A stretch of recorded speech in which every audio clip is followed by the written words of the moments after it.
welcome. You're watching Money Control. Germany's Chancellor Friedrich Merz has asked for a stronger strategic partnership with Turkey, saying Europe needs Ankara on its side to face new global challenges. His comments come during his first official visit to Ankara, a visit that marks a major shift in Germany's foreign policy. Merz's trip follows a major defense deal between Turkey and UK for 20 Eurofighter Typhoon jets worth billions of euros. Germany, which earlier blocked the sale, has now lifted the objection, signaling that Berlin wants to rebuild trust with Turkey.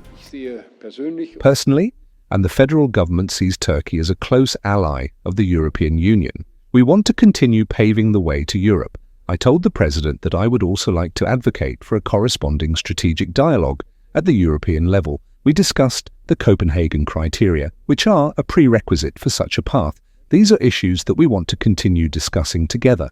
We have decided that the strategic dialogue between the foreign ministers will be resumed, that the JETCO economic meeting, which has been suspended for several years, will take place again in the near future, and that there will soon be a fifth meeting of the defense industry.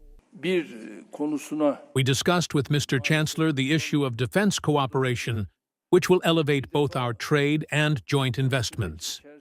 In light of the changing security conditions in Europe, we need to leave behind past difficulties in the procurement of defense industry products and focus on joint projects. We welcome the positive steps Germany has recently taken in this area, such as the procurement process of Eurofighter aircraft. Visit also comes as Germany reportedly supports Turkey's inclusion in European defense project known as SAFE, the Security Action of Europe. It's a 150 billion euro plan to boost Europe's military power, allowing every non-EU countries like Turkey to take part. But not everyone in Europe agrees. Greece strongly opposes Turkey's participation, citing long-standing dispute over sea boundaries and Turkey's threat to war. While both sides highlighted cooperation, tensions were visible too. Human rights groups has urged Merz to confront Turkey over its crackdown on opposition figures, including the arrest of Istanbul Mayor Ekrem İmamoğlu. Now, the popular opposition leader has been in detention since March, facing corruption and other charges, which the supporters says is politically motivated. No matter who holds what office, you cannot trample the law in a state governed by the rule of law. No matter what position you hold, if you trample the law, the judicial authorities in a state governed by the rule of law must do whatever is necessary. If they do not do so, corruption, theft, and all manner of wrongdoing will run rampant.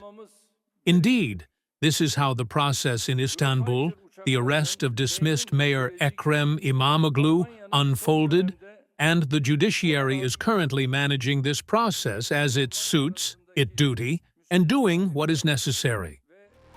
Merz raised concern over Turkey's rule of law and diplomacy, but avoided naming Ekrem directly.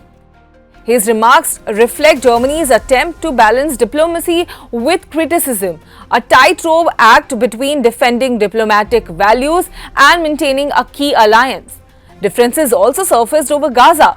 Merz repeated Germany's support for Israel's right to defend itself but criticized the ongoing war's civilian toll. Erdogan, meanwhile, once again accused Israel of committing atrocities in Gaza and blaming Western nations, including Germany, for turning a blind eye. Unfortunately, I cannot agree with Mr. German Chancellor Friedrich Merz on one point. It's this. Unfortunately, over 60,000 children, women, and the elderly have been killed there in Gaza during this period. Hamas doesn't have bombs. Hamas doesn't have nuclear weapons. But Israel has all of these weapons, and Israel used them, for example, last night, striking Gaza with these bombs. Don't you, as Germany, see this? Don't you, as Germany, follow this? By attacking Gaza, not only attacking, they have always striven to inflict hunger and genocide on it, and this continues also to this day. There are threats. Regarding sending food to Gaza, for example, our Red Crescent cannot provide food aid there. The meeting ended with both leaders emphasizing the need of cooperation despite disagreement, showing that while Berlin and Ankara may not see eye to eye on everything, they are not willing to let strategic interests slip away. That's all for this story. For more geopolitical stories, keep watching Money Control.